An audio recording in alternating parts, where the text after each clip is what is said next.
আসসালামু আলাইকুম। আজকের গল্প সুকুমার রায়ের কুকুরের মালিক। ভজহরি আর রামচরণের মধ্যে ভারী ভাব। অন্তত 2 সপ্তাহ আগেও তাদের মধ্যে খুবই বন্ধুত্ব দেখা যাইত। সেদিন বাঁশপুকুরের মেলায় গিয়ে তারা 2 জন মিলিয়া একটি কুকুরছানা কিনিয়াছে। চমৎকার বিলাতি কুকুর, 2.5 টাকা দাম। ভজুর 5 শিকা আর রামার 5 শিকা, দুজনের পয়সা মিলিয়া কুকুর কেনা হইল। সুতরাং দুজনেই কুকুরের মালিক। কুকুরটাকে বাড়িতে আনিয়াই ভজু বলিল, অর্ধেকটা কুকুর আমার, অর্ধেকটা তোর। রামা বলিল, বেশ কথা, মাথার দিকটা আমার, লেজের দিকটা তোর। ভজু একটু ভাবিয়া দেখিয়া বলিল, মন্দ কি, মাথার দিকটা যার, সে তো কুকুরকে খাওয়াইবে, যত হাঙ্গামা সব তার। তাছাড়া কুকুর যদি কাউকে কামড়ায় তবে মাথার দিকের মালিকই দায়ী, লেজের মালিকের কোনো দোষ দেওয়া চলবে না। সুতরাং সে বলিল, আচ্ছা, লেজের দিকটাই নিলাম। দুজনের দুপুরবেলায় বসিয়া কুকুরটাকে পিঠে হাত বোলাইয়া তোয়াজ করিত। রামা বলিত, দেখিস আমার দিকে হাত বোলাস নে। ভজু বলিত, খবরদার, এদিকে হাত আনিস নে। দুইজনে খুব সাবধানে নিজের নিজের ভাগ বাঁচাইয়া চলিত। তখন ভজুর দিকে পা তুলিয়া কুকুরটা রামার দিকের কান চুলকাইত, তখন ভজু খুব উৎসাহ করিয়া বলিত, খুব দে, আচ্ছা করে খামচিয়ে দে। আবার ভজুর দিকে মাছি বসিলে রামার দিকের মুখটা যখন সেখানে কামড়াইতে যাইত, তখন রামা আহ্লাদে আটখানা হইয়া বলিত, দে, কামড়ে দে, একেবারে দাঁত বসিয়ে দে। একদিন একটা মস্ত লাল পিঁপড়ে কুকুরের পিঠে কামড়াইয়া ধরিল।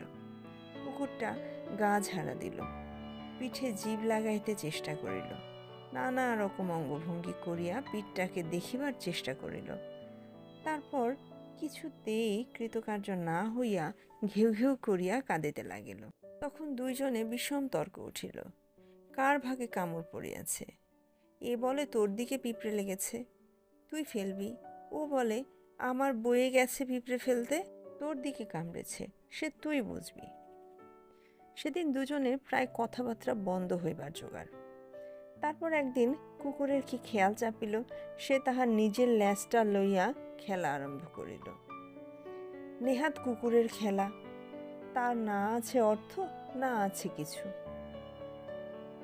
সে ধনুকের মতো একপাশে বাঁকা হইয়া ল্যাজটার দিকে তাকাইয়া দেখে আর একটু একটু ল্যাজ নাড়ে। সেটা যে তার নিজের ল্যাজ সে খেয়াল বোধহয় তার কাছে নেই। তাই হঠাৎ অতর্কিতে ল্যাজ ধরিবার জন্য সে বৌ করিয়া ঘুরিয়া যায়, কিন্তু সঙ্গে সঙ্গে মস্ত শরীরটাও নড়িয়া যায়, কাজেই ল্যাজটা আর ধরা হয় না। ভজু আর রামা এই ব্যাপার দেখিয়া উৎসাহে চিৎকার করিতে লাগিল। আমার মহাফূর্তি যে ভজুর ল্যাজকে তাড়া করা হইয়াছে, আর ভজুর ভারী উৎসাহ যে তার ল্যাজ রামার মুখে ফাঁকি দিয়ে নাকাল করিতেছে। দুজনের চিৎকারের জন্যই হোক কি নিজের ট্যাটামির জন্যই হোক, কুকুরটার জেদ চড়িয়া গেল। সমস্ত দিন সে থাকিয়া থাকিয়া চক্রিবাজির মতো নিজের ল্যাজকে তাড়া করিয়া ফিরিতে লাগিল। এই রকমে খামোখা পাক দিতে দিতে কুকুরটা হয়রান হইয়া হাঁপাইতে লাগিল। তখন রামা ব্যস্ত হইয়া উঠিল। ভজু বলিল, আমার দিকটাই জিতিয়াছে। কিন্তু কুকুরটা এমন বেহায়া, 5 মিনিট যাইতে না যাইতেই সে আবার ল্যাজ নাড়তে শুরু করল। তখন রামা রাগিয়া বলিল, ইউ, তোমার ল্যাজ সামলাও, দেখছো না কুকুরটা হাঁপিয়ে পড়েছে। ভজু বলিল, সামলাতে হয় তোমার দিক সামলাও, ল্যাজের দিকে তো আর হাঁপাচ্ছে না। রামা ততক্ষণে রীতিমতো চটিয়াছে। সে কুকুরের পেছন পেছন গিয়া ধাই করিয়া এক লাথি লাগাইয়া দিল। ভজু বলিল, তবে রে, আমার দিকে লাথি মারলি কেন রে? এই বলিয়াই সে কুকুরের মাথায়, ঘাড়ে, কানে চটাপট কয়েকটা চাটি মারিয়া দিল। দুই দিক হইতেই রেশারেশির চোটে কুকুরটি ছুটিয়া পালাইল। তখন দুজনে বেশ একচোট হাতাহাতি হইয়া গেল। পরের দিন সকালে উঠিয়াই রাম দেখে কুকুরটা আবার লেজ তাড়া করিতেছে। তখন সে কোথা হইতে একখানা দা আনিয়া এক কোপে ক্যাচ করিয়া লেজের খানিকটা এমন কাটিয়া উড়াইয়া দিল যে কুকুরটার আর্তনাদে ভোজু ঘুমের মধ্যে লাফ দিয়া একেবারে আসিয়া হাজির হইল। সে আসিয়াই দেখিল কুকুরের লেজ কাটা, রামার হাতে দা। ব্যাপারটা বুঝিতে তাহার বাকি রহিল না। তখন সে রামাকে মাটিতে ফেলিয়া তাহার ওপর কুকুর লেলাইয়া দিল। কুকুরটা লেজ কাটার দরুন রামার উপর একটু খুশি হয় নাই।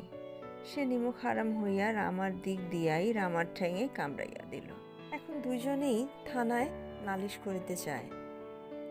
রামা বলে লেজটা ভারী বেয়ারা, বারবার মুখের সঙ্গে ঝগড়া লাগাইতে চায়, তাই সে লেজ কাটিয়াছে। লেজ না কাটিলে কুকুর পাগল হইয়া যাইত, না হয় সর্দি গর্দি হইয়া মরিত। মারা গেলে তো সমস্ত কুকুরই মারা যাইত। সুতরাং লেজ কাটার দরুন গোটা কুকুরটারই উপকার হইয়াছে। মুখও বাঁচিয়াছে, লেজও বাঁচিয়াছে।